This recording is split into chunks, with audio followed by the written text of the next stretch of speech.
ناظرین، اگر آپ کو لگتا تھا کہ میری زندگی ہے تو میں سب کچھ ختم ہو چکا ہے، اگر آپ سمجھ رہے تھے کہ آئرہ کی قسمت کا فیصلہ ہو گیا ہے تو رک جائیے، کیونکہ آج کی قسط میں وہ ہوا ہے جس نے پورا کھیل پلٹ دیا ہے۔ کہانی کا آغاز ہوتا ہے آئرہ کے آنسوؤں سے۔ اکیلی، بے بس، اپنے کمرے میں بیٹھی ہوئی آئرہ کامیار کو فون کر کے کہتی ہے، کامیار، سب ختم ہو گیا، پاپا نے صاف انکار کر دیا ہے اور امی کہہ رہی ہیں تم پھر بدل جاؤ گے۔ یہاں کامیار کا رد عمل ہمیں ایک بدلا ہوا انسان دکھاتا ہے، نہ چیخ نہ غصہ، بلکہ سکون سے کہتا ہے، ان کا غصہ جائز ہے آئرہ، میری غلطیاں بہت بڑی تھیں، مگر میں تمہارا ہاتھ کبھی نہیں چھوڑوں گا۔ فون رکھتے ہی کامیار اپنے والد سہیل کے پاس جاتا ہے اور کہتا ہے، ڈیڈ، مجھے ہر حال میں عرفان صاحب کا یقین جیتنا ہے۔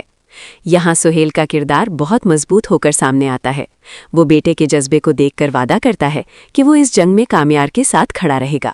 دوسری طرف عرفان صاحب کے گھر قیامت برپا ہے۔ بینش چیخ چیخ کر الزام لگاتی ہے کہ آئرہ نے پھر کامیار کو فون کیا ہے اور ہماری عزت خاک میں ملا دے گی۔ عرفان صاحب غصے میں ہاتھ اٹھاتے ہیں، مگر وہ ہاتھ رک جاتا ہے۔ یہ لمحہ بتاتا ہے کہ باپ کا دل اب بھی زندہ ہے۔ اسی لمحے خابر موقع سے فائدہ اٹھاتا ہے اور اعلان کرتا ہے کہ وہ آئرہ سے سچی محبت کرتا ہے اور اسے امریکہ لے جا کر خوش رکھے گا۔ دباؤ میں آ کر عرفان صاحب وہ فیصلہ کر بیٹھتے ہیں جو پوری کہانی کو خطرناک موڑ پر لے آتا ہے۔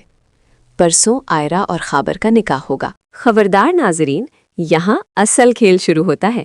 خابر فریا کو فون کر کے کہتا ہے، کام ہو گیا، نکاح فائنل ہے۔ مگر فریا ایک قدم آگے سوچتی ہے اور کہتی ہے، کامیار چپ نہیں بیٹھے گا، ہمیں اسے شادی کے دن جیل میں ڈالنا ہوگا۔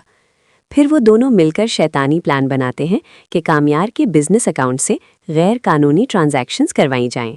اگلی صبح جیسے ہی کامیار آفس پہنچتا ہے، پولیس اس کا انتظار کر رہی ہوتی ہے۔ جیلی دستخط، فراڈ کے الزامات، اور دیکھتے ہی دیکھتے کامیار کو ہتھکڑی لگا کر لے جایا جاتا ہے۔ دانش بھاگتا ہوا آئرہ کے گھر پہنچتا ہے اور جھوٹ پھیلا دیا جاتا ہے کہ کامیار نے بہت بڑا فراڈ کیا ہے۔ عرفان صاحب ٹوٹ جاتے ہیں اور کہتے ہیں، میں نے کہا تھا بدلنے والے لوگ بار بار بدلتے ہیں۔ مگر آئرہ کو یقین ہے یہ خابر کی سازش ہے۔ جیل میں خابر آ کر کامیار کے زخموں پر نمک چھڑکتا ہے، تم یہاں چکی پیسو اور وہاں میں آئرہ سے نکاح پڑھوا لوں گا۔ کامیار غصے میں آ کر اس کا گلا پکڑ لیتا ہے، مگر پولیس اسے روک لیتی ہے۔ خابر جاتے جاتے کہہ جاتا ہے، کل آئرہ میری ہو جائے گی۔ اسی اندھیرے میں سہیل کا فون روشنی بن کر آتا ہے۔ وہ بتاتے ہیں، بیٹا، میں نے اصل ہیکر پکڑ لیا ہے جس نے تمہارے اکاؤنٹ سے کھیل کیا تھا۔ یہاں ناظرین کو بھی امید ملتی ہے کہ سچ اب سامنے آنے والا ہے۔ نکاح کا دن آ جاتا ہے۔ خابر فتح کے نشے میں ڈھول دھماکے کے ساتھ گھر پہنچتا ہے۔ آئرہ دلہن بنی خاموشی سے کامیار کی تصویر دیکھ رہی ہوتی ہے۔ مولوی صاحب سوال دہراتے ہیں، آئرہ بی بی، کیا آپ کو یہ نکاح قبول ہے؟ اور اسی لمحے دروازہ ٹوٹتا ہے۔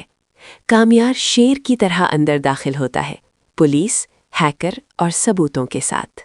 کامیار لیپ ٹاپ دکھاتا ہے جس میں خابر اور پریا کی ساری سازش ریکارڈ ہوتی ہے۔ یہ بھی ثابت ہو جاتا ہے کہ خابر پہلے سے امریکہ میں شادی شدہ ہے۔ عرفان صاحب سن ہو جاتے ہیں۔ خابر بھاگنے کی کوشش کرتا ہے، مگر کامیار اسے اسٹیج سے نیچے پھینک دیتا ہے۔ پولیس خابر اور پریا کو گرفتار کر لیتی ہے۔ بینیش شرمندہ ہو کر عرفان صاحب کے قدموں میں گر جاتی ہے۔ عرفان صاحب آنکھوں میں آنسو لیے کامیار سے کہتے ہیں، تم نے صرف میری بیٹی نہیں، میری عزت بھی بچا لی۔ آخرکار آئرہ کا ہاتھ کامیار کے ہاتھ میں دے دیا جاتا ہے۔ تالیاں، خوشی اور وہ لمحہ جس کا سب کو انتظار تھا۔ آئرہ اور کامیار قبول ہے کہتے ہیں اور نئی زندگی کا آغاز کرتے ہیں۔ یہ تھی میری زندگی ہے تو کی سب سے دھماکہ خیز قسط کا مکمل انالیسز۔ اگر آپ چاہتے ہیں آنے والی اقساط کی ایسی ہی زبردست انالیسز، سازشوں کے راز اور ہر قسط کی گہری کہانی، تو ابھی چینل کو لائک، سبسکرائب اور شیئر ضرور کریں۔ ملتے ہیں اگلی ویڈیو میں ایک نئے انکشاف کے ساتھ۔